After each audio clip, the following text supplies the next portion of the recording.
Hi, and welcome to another exciting episode of the Andre The Beast Crayton Show. Today is an exciting show because we're going to talk about branding.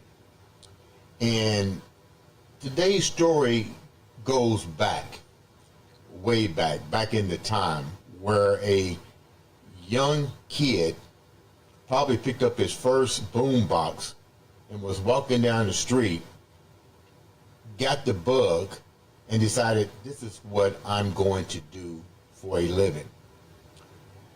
Today, all the way from Indianapolis, Indiana, his hometown, but really he's from Mississippi. We'll get into that later. I'd like to welcome to the show Clayton Lovett, owner and founder of Whoduint Beats. Welcome to the show, big guy. Thank you. You know, we was talking off camera, and you've been on this journey way back in the time, right? Take the viewers down a little bit of your childhood first before we go deeper into the brand of Whoduint Beats. Well, I was what they consider a hip hop head. Like I kind of call hip hop my big brother because Right. I just I was born in '77. Okay. First rap album came out, so all the transitions of hip hop I grew up with. And I remember I was one of the kids get off school, ride my bike home, run to the TV, turn on Yo MTV Rap City, and I remember I was watching. It was a Crisscross video. Oh yeah, Joe. And I said, if they can do it, I can do it. And I grabbed me a pencil and paper and I wrote my first little rap. Really? Yeah. So it was genetically inside you to do that. Well, you remember what it was? What the first rap was? I do. Get out of here. What was it? I'm the seat to the in the middle, LAYTO. Give me the microphone so I could go ahead and flow. And when I rip the rap, I'm rarely ever standing still. I have a license that states that I can kill the will MCs that think they bad. They go and try to battle me. I'll make it short. I hit them with a clavity. I drop the bass with an extra force of gravity. You think you can beat me? Boy, let's face reality. That's all. At 14, I wrote that. That was my first rhyme. How do you? That is crazy. Like, how do you do that? Like, Maybe the only thing I can think is maybe subconsciously you learn it because you're so obsessed with it. And I have no idea. I just know I grabbed that piece of paper, no beat. I just sat down and wrote that. That's what came to my mind. And so how old were you when this happened? 14. 14. So 14 was your first one. Did it evolve into anything? Because this was your first. I mean, but you probably didn't have the mindset to see how far you can take it. So what did you do, like street battles or something like that? Freestyles, got with my friends. I used to take the double cassette players and I would loop little 4 bars and make beats with it. And I had my turntables. We just hook up the mic and we freestyle. And sometimes we battle and we just had fun with it. We just loved. I had a crew, just a couple guys, but we just loved rap. Just loved it. So, what side of town did you grow up on? I grew up in Fort Wayne. Fort Wayne, Indiana? Fort Wayne. And I moved here in 99. And then what side of town did you live on in 99? In 99, I stayed on the west side. I stayed over by the fairgrounds. I've been around, stayed on the east side before. So. Was it a different environment from with the music industry when you came from Fort Wayne to Indianapolis and dealing with the north side, east side? I never had like issues with any like side here. Like Indianapolis was just different. It was a bigger environment. You know, I've gotten embraced. You know, like it was. I remember like in '99 in the early 2000s, Indianapolis was more lively. Right. It was going places. You talking about like Piccadilly's? What's Piccadilly? Their little nightclub that they had here on the west side. Okay, I'm not familiar with Piccadilly. You know, I just moved. You know, so it's about. I just remember when I moved here, there was a lot happening music wise. Yeah. It was so when you move, it was like more potential here when I got here. Like, you know, everything happened around 2000s where everything started going down. When you talk about potential in music, what exactly does that indicate? Just it seemed like you could really get a record deal and be one of these large stars on TV. when I moved here, coming from Fort Wayne, moving to Indy, a lot of times people forget Indianapolis had the Circle City Classic, they had the Expo. Yeah. These events was large. They Right. was like people forget. So coming from a small town like Fort Wayne to here, that was grand. That was grand. You know, Opportunity City now. Yeah, you know. So How did you manage to push your music forward, your rap? well, I only got so far with it. You know, at certain points, you know, life get real and you kind of fall off. But I was always kind of moved away from the rap and started trying to get into music production and audio recording. So that's kind of where I've been at for a few years till about 2018, and that's when I got into film. What were some of the issues that made you shift? Just I don't want to discourage anybody. If you're an artist, I will tell you this: you got to go and you got to make that your main focus, because life. You have to be obsessed. Life will distract you, and those distractions will throw you off track. So you got distracted. Yeah, just life, your family, and just having to work and maintain, So How old were you when you got distracted? When life started to change? you start getting about 25, 28. You start kind You're still young. You're wilding out about that age. Yeah, we're wilding out at that age. You start looking, you get more understanding of what it takes to actually be an artist. And sometimes you have to ask yourself, is that who you want to be for real? Cause what did you have to do that you look back now at 25? What do you go back and tell yourself? I would just say, like I say, everything would have to. I would have moved to a larger city, possibly. I would have slept in cars. I wouldn't have, things that people normally kind of scared to do. Right. I would have did it. I would have did it. To make because you still had that energy. You understand. You like hindsight's 20/20. Right. Just understanding what it really takes, and I know sometimes we see these artists on TV and we think but it's a lot into it. It's really a lot into it. Just to even maintain the charisma and fan base. And did you have support at that age? You have mom and dad, brothers and sisters, a support cast? not as far as like trying to achieve that. Like that was just kind of something I wanted to do. Like I'm sure a lot of artists go through it. Your average people around you, right, see it as a far-fetched idea. So they don't necessarily. So with them feeling like that and people feeling like it was a far-fetched idea, at 16 to 20-some years old, you still was trying to make it happen, but then you got the setback. What was the second phase of your journey? You decided that, okay, I got distracted, maybe writing rap music is not going to be the ticket. When did it switch over to production? About 25, 26. Why production? I was already doing like it was just like as I started making tracks and getting into it, it became my new obsession. Because I don't play the piano, so I started trying to just understand music, how music works. Like for a long time, I was just hitting keys and making beats, and people be like, I don't like that.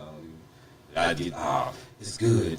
It's what I like. I can do something to it. And eventually, you have to understand if you want to make money, you're gonna have to make something other people like. How did you manage to?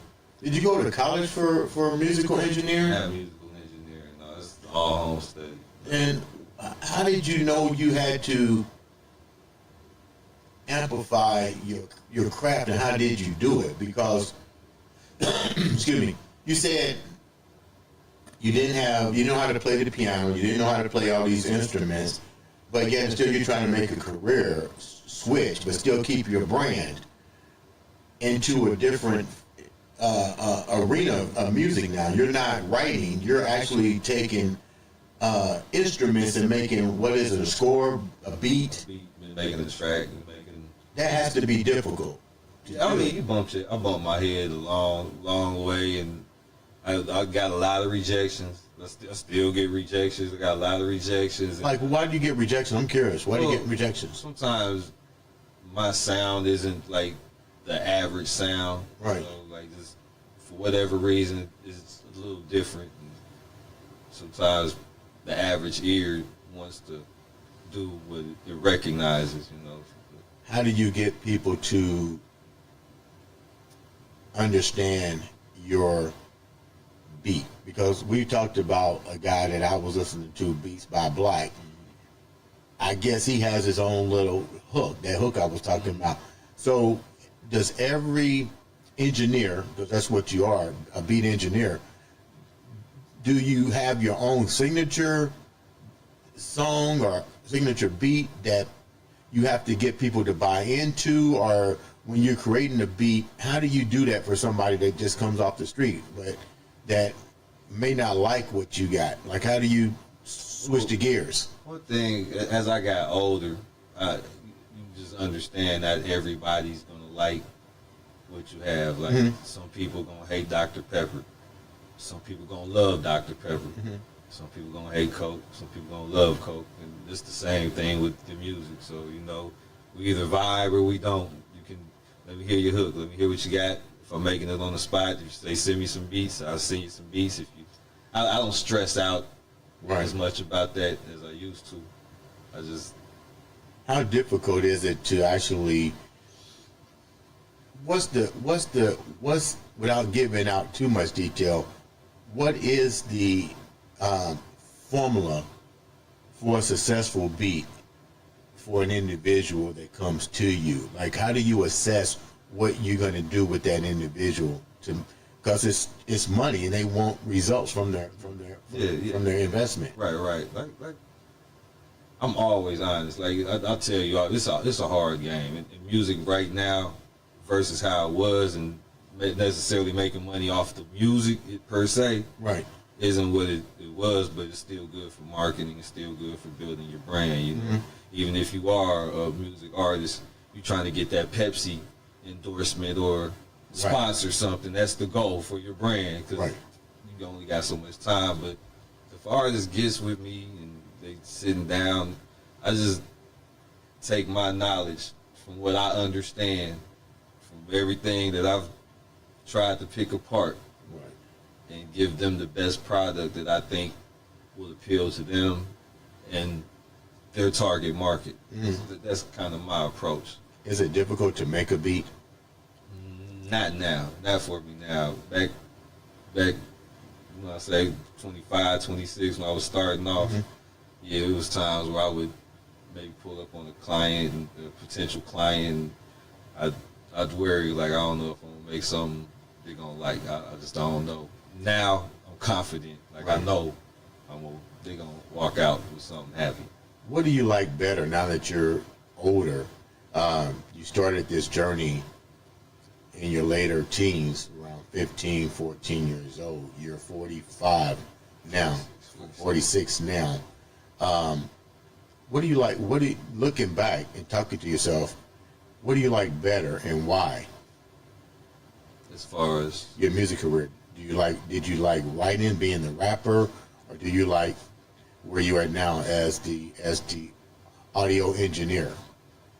I still enjoy making songs. From time to time, I will make a song. Like every once or twice a year, I'll record some, because I just have they just come. You know, like I'll just be sitting there and something will come in my head, and it's like I don't rush to record it. It might sit in my head for 4 or 5 months, and one day I'm like, let me go record. I have a couple songs out now. Really? Yeah. So it's just every once in a while I get. So I still enjoy the whole process of, hey, I got a rap. Let me make a beat and record it. Still my number one love. You know. Really? Yeah. So.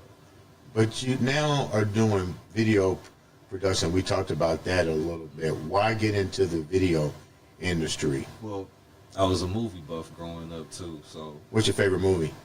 You get 3. Ooh, you get 3. Ooh, that's a 3. That's a. I give you 5. Okay. We gotta say Pulp Fiction. Gotta put Pulp Fiction. Okay. I did see Pulp Fiction. It took a while for me to understand the plot. But yeah, okay. The next one? Blowout. There's a movie with John Travolta called Blowout. I haven't seen that. Came out like 81.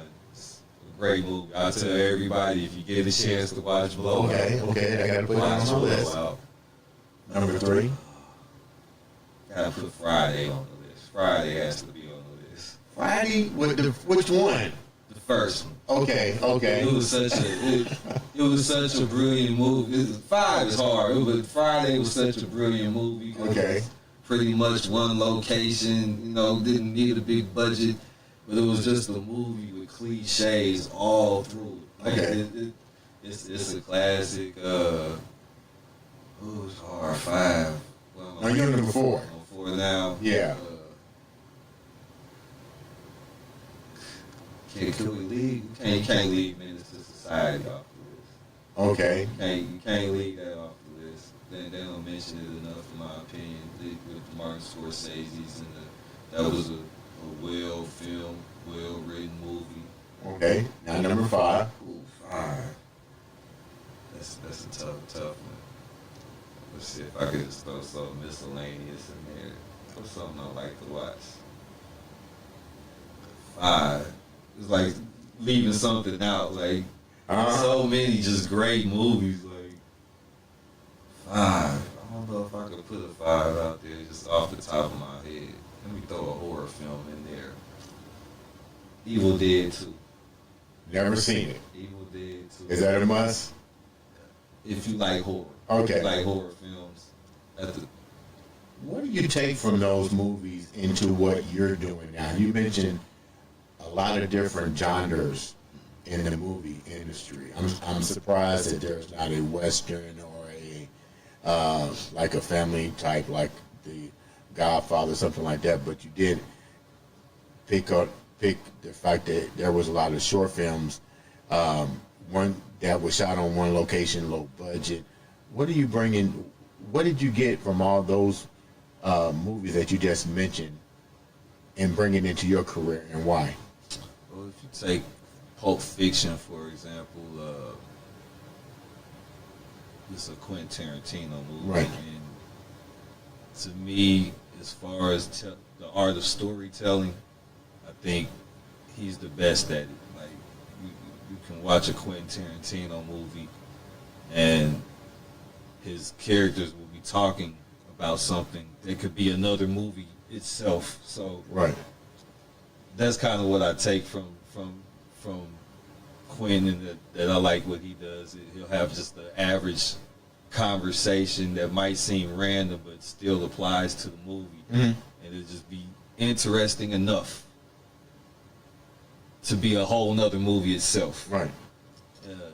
Blowout, when I first watched Blowout, it opened my mind to storytelling.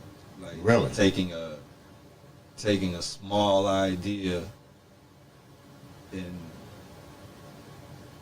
making the story about everything that happened in between that small idea. Like, for instance, like you could just walk over about to hit the stop button, but on your way, you could trip, and when you trip, you knock over a glass of water. I hope not. And then when that happens, you get a phone call from the fam that had to run out, but you left the whole button still record, and somebody by the end of the movie, you finally make it back to hit the stop button. So that it just kind of opened my mind to all the stuff that could go on in between something simple to give you a story idea. Friday, like I was saying, it has all the cliches in it. It's back to back. Funny. Everything, every character in this movie said, you would hear people walking around quoting my neck and my back. Just everything in it just quotes back to back. So that energy that they had, what was the other one I said? You said Menace to Society. That was clearly underrated. The reason I bring up Menace to Society is because they don't bring it up with the Godfathers and the friend, like I said, the friend. Francis Coppola? Yeah, Coppola. Like, they don't bring this movie up, but when you look at the cinematography, like they had the scene when Kane had beat the guy up in the house. Yeah. And they're dragging him out the house, and it's the slow motion scene panning through the house from the outside. You see him taking, like, I was like, that's cinematography gold right there, but we don't bring this up with Scarface and all that, but it's a movie that's just as good as any of those movies. So when you start seeing this decided this was your ticket to say I need to basically start creating films because I see It was just the different aspects of movie. I think it was just probably just something in me to do, and I went back to school in 2018. I was really going to go to get my music production degree just so I could add that under my belt, but then I found out that they send you the equipment to do movies. And like I messed around with it when I was young. Like even when I first went to school, it was for broadcasting. Right. It's kind of shifted, but they said they send you the camera and everything, and When you got the camera, what happened? I just started learning it. I spent. Now I'm comfortable with it, but it was an adjustment because I was coming Right. from sound to visual art. Right. I've never really been a visual artist. Like my son, he's a natural visual artist. Like I remember he did a commercial in high school and it looked like anything on TV. Really? I struggled with it, like to get a good look in visual. So How long did it take you to really start to master the craft? My hats off to you, the fact that you didn't give up. You kept the focus. You in the pivot that you're doing is almost like the triangle offense with the Chicago Bulls. You're moving from here to here to here to here, and still staying pretty much in your lane. You haven't left. You're still under the entertainment field to some degree. it's just because it's just what I know. Did you ever want to quit? Every other week. Every other week. Believe me, I know. What was the hardest part of all of the eras that you was in entertainment? What was the hardest part about the rap as a young kid? What was the hardest part about music production and doing the beats? And what's the hardest part about the cinematography that you get into? Those are three major areas of entertainment. But what's the hardest part of those three, and then what's the most enjoyable part of all those for you? Well, I'll say the most enjoyable part is just the being in the art, the motion of creating. Like I love to create. Okay. Like that's why it works for me. You know what I'm saying? If I'm writing a script, I'm still writing. I'm creating something. If I'm writing a song, I'm still. And I enjoy to create. I like to see the finished product. Like, oh, okay, that was nice. Let's move on to the next thing. You know. So, Right. But as far as like writing, you know, it's just understanding. Just sometimes you gotta take yourself out of yourself. You gotta put yourself in the person listening. You know, just fully understanding how to communicate. There was a time where I would struggle to write a rhyme. Mm-hmm. Now, if it's the message I want to convey, no problems. It's like anything. If you keep doing it, you get better at it. You just got to keep doing it. But that was probably maybe, I don't even know if I would say I had problems with the writing because I was just living it. So Right. I didn't know until I knew I didn't know. You know? So a lot of your writing skills came from personal experience. Yeah, just from, I got what I love about hip hop, and that was kind of.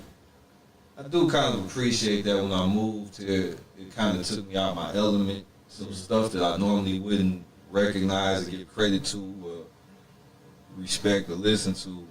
I was in environments where I met people that would look at the stuff that I like that's stupid. And I understood why, you know. Right. So it kind of broadened my horizons in music. And So you was able to, were you able to accept criticism from people?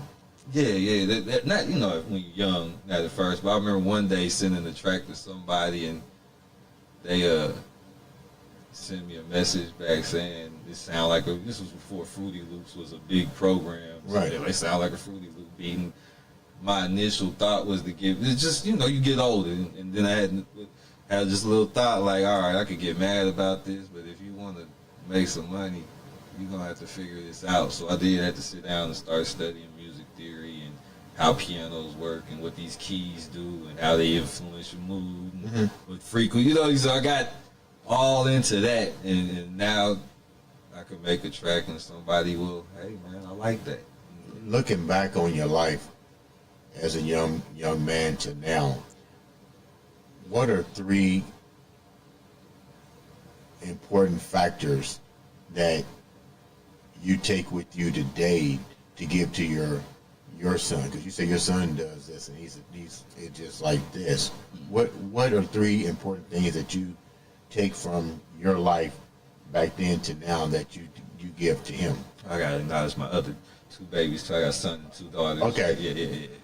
But one thing I always would tell them: keep your credit straight. Keep your credit good. As long as you got good credit, you can make all the mistakes you need to. Okay. You can bounce back. Okay. So keep your credit. Do what you love to do, and just keep trying that. Because if you do anything else, you'll be miserable. Okay. That's just what I let them know. Like, it's not always easy to do what you want to in life, but just strive for it if you can. You know, there's nothing else to do. You know, even if you got a job, when you get off, put a little time into what you love to do. And the third thing, just try to just enjoy life the best you can. Yeah. Try to enjoy it. You know, take the moments and, you know, you look up one minute and you're not 14, you're 46. You're looking back like, man, I should have. If I could have done it, Yeah. I could turn back the hands of time. Yeah. What, you've been in the entertainment industry several years, and that means you bring experience. You definitely kept the brand, and you pivoted, and you never lost the brand. Whoduint Beats. What have you seen different in the industry?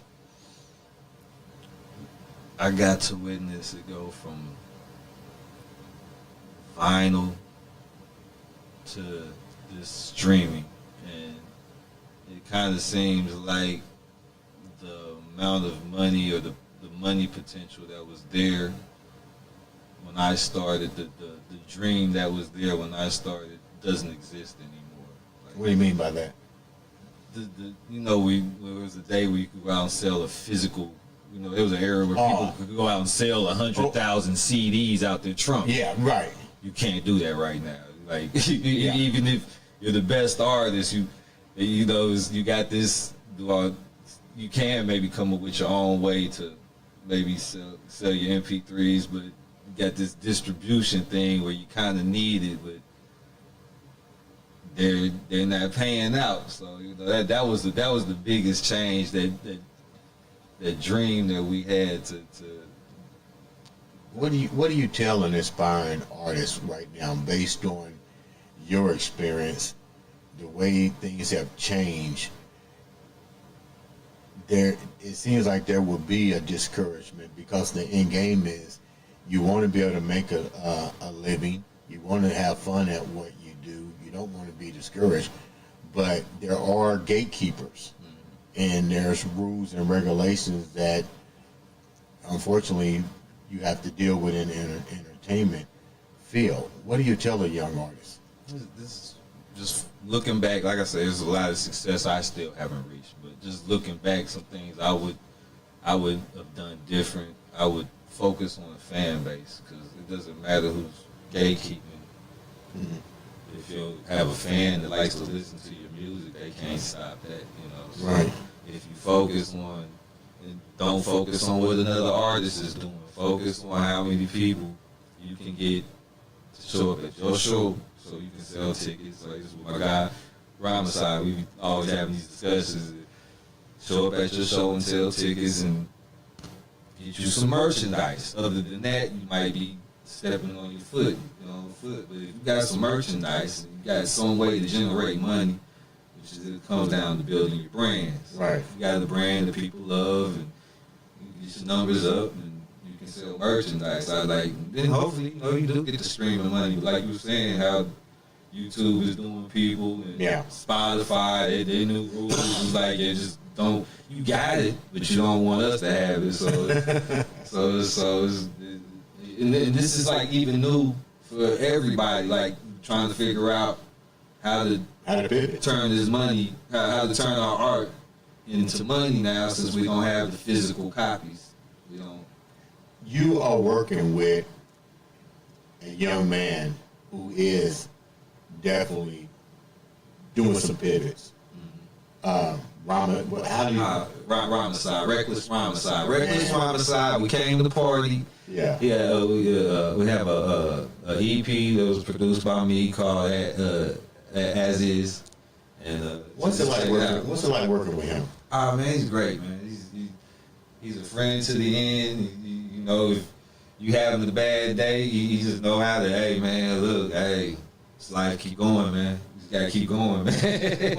What makes him different? And then what do you two have together? Because in order to work with somebody, a lot of times the best relationships usually happens when the best interests are aligned together. Like, what makes you guys so good together? Why did he come to you out of all the other beats masters and engineers? Well, one thing is we both got a love for rap. We both love with his name was Reckless Rhymicide. That's hip hop. You know what I'm saying? And so we got that, and we both also have a goal of success and trying to beat the odds, because you know, dealing with the where we at. But it's still possible. It's still a day in an era where you can make something happen. And so, like I was saying earlier, now when he does songs, it's with a purpose, with a whole. There's a plan behind it. Like he has the "It's Your Birthday" song. You know, he's trying to sell the service of hiring them to come perform at your birthday. I come DJ, and you know, you have a party and celebrate your birthday. And you know, same way you would hire another performer to come to your birthday party. So this is but that was the whole plan of the song. It wasn't like I'm just gonna make this song. It's something. Every time he does something now, it's with a purpose and how to. When he came to you, how did that make? Did you know of him prior to him coming to you? No, yeah, I had a buddy, my buddy, Mr. Pyrex. Mr. Who? Mr. Pyrex. You know, now they had Zaytoven and Gucci back in the day. This was me, and he kept telling them, you know, I guess Ramazan would go to a couple different places and you know had whatever experience. And guys kept telling them, hey man, call Whoduint, call Whoduint. And one day he called me, and he's been working with me ever since. And wow, became friends, and we just been working ever since. Yeah. I appreciate you taking the time to come on the show, and definitely you got that beast mindset. You've been doing it for over 40 some odd years. You pivot left, you pivot right, you ran the triangle offense like the Chicago Bulls, and you're still doing your thing. How can the viewers reach out to you if they need your services or beats or parties or just inspiration? Because you can guide somebody with your knowledge on how to really pivot in this industry. I could be reached at Instagram is a good way. A lot of people got Instagram. It's Whoduint Beats. It's WHODUNITBEATS on Instagram, and my link to everything else is on there. So if you go there, also if you got TikTok, it's Whoduint Beats in Films. The letter N Films. I'm really trying to get my numbers up on there. So please follow me. I follow back. So if you got a TikTok, so make sure you support, because that's what this show is about. It's about understanding everybody has a journey, and we can help each other get to that journey by simply clicking the like, subscribe, the follow, listen to the story. If you got any questions, you want to learn about beats or improving your film production or even getting the film done. If you got, just contact me. We'll get it done. Short films, scores. What's a score? That's when the music, all the music, the theme song, you know, dun dun dun dun dun dun dun dun. That's the score. That's somebody said, some brilliant mind sat there and came up with a song that's gonna resonate with you every time you hear it. Okay, that's really a way to get your brand out too, is to have a song that people go, oh wow. Okay, I'm gonna put you on the spot before we get off. All right. You said you wrote raps, and you just come up with them. Come up with something to leave the audience with right now. A freestyle? Freestyle, yeah. Talent is talent. Check it out. This is what I'm about to tell y'all. I don't want to let y'all Down with it. If you need some movies or something, call up Whoduint. I'll pull up and jump in the mind frame. My mind came up with rhymes off the top. I drop a lot. I'm not gonna stop. I don't care if I'm 80. You will still see me talking about, hey, I got these beats. Come pay me. My style's crazy. Never lazy. Always working. Mind for certain. Leave your feelings hurting. If you think you step into me on the mic, I'm Whoduint. I got that style that you like. You know what I'm saying? You know, just on the spot. I appreciate that. Ladies and gentlemen, Whoduint Beats on the Andre The Beast Appreciate you too. Crayton show.